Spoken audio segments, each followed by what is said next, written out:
guys, today pauwi na kami dito sa Mindoro. Pabalik na kami ng Batangas Port. And dahil bumili na kami ng ticket in advance, ipapakita ko naman sa inyo kung paano pa umuwi galing Puerto Galera pabalik ng Batangas.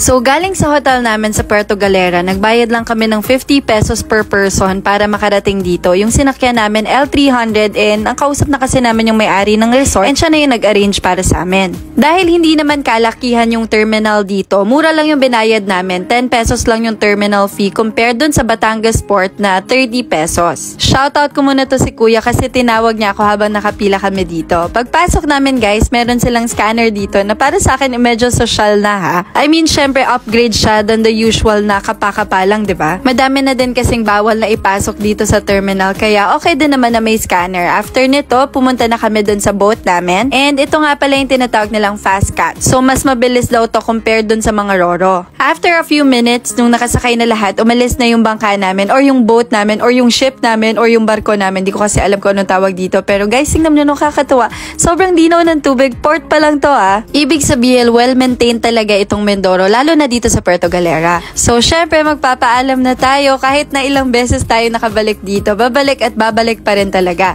Actually, guys, first time ko lang makasakay dito and nagulat ako. Ganito pala yung itsura nito sa second floor. Madalas kasi kapag pumupunta kami ng Puerto Galera o kaya ng Mindoro, nagdadala kami ng motor o kaya ng sasakyan. Pero dahil Puerto Galera lang naman yung punta namin, naisip namin na i-park na lang yung mga sasakyan sa port ng Batangas and then magroro papunta dito. Nung hindi pa umaalis yung barko, medyo nakakahilo talaga. Pero nung umandar naman na siya, okay naman para sa akin. Mahihiluhin talaga kasi ako pag ganitong biyahe, lalo na kapag medyo magalaw yung barko. Dahil maliit lang yung vessel namin, ramdam na ramdam mo talaga yung alon. Tingnan nyo to guys.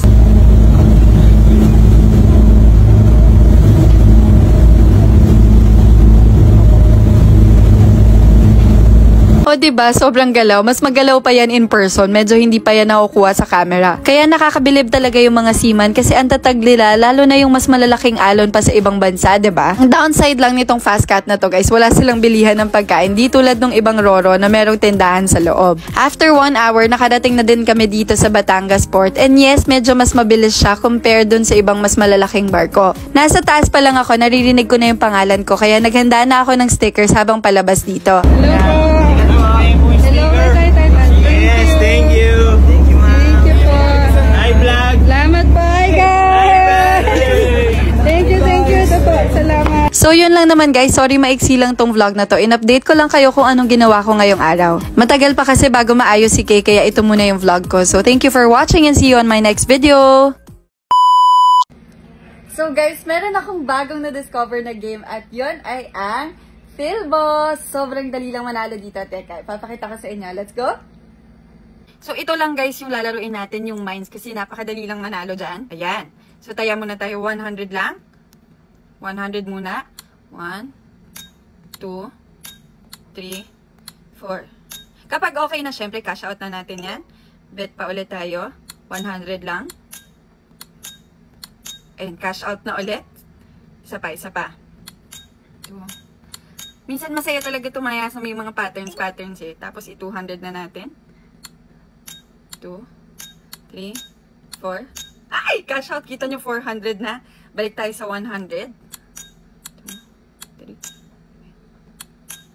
3. Oh, yung 100 ko naging 248. Cash out na natin yan. So from 2.5 meron na tayong 3.1. Dagdagan natin. Ang lakas! Isa pa. Ay! Guys, tama na. 3.7 na. So, ganyan lang guys. Natalo, doblehin nyo lang. Tapos balik kayo dun sa original na taya. So, ganun lang guys. Napakadaling manalo. Punta lang kayo sa comment section. Click nyo lang yung link, mag-register at maglaro. So, sa lahat na makakapag-register, comment lang kayo ng done at yung GCash number nyo at mamimili tayo ng maswerte mananalo. See you!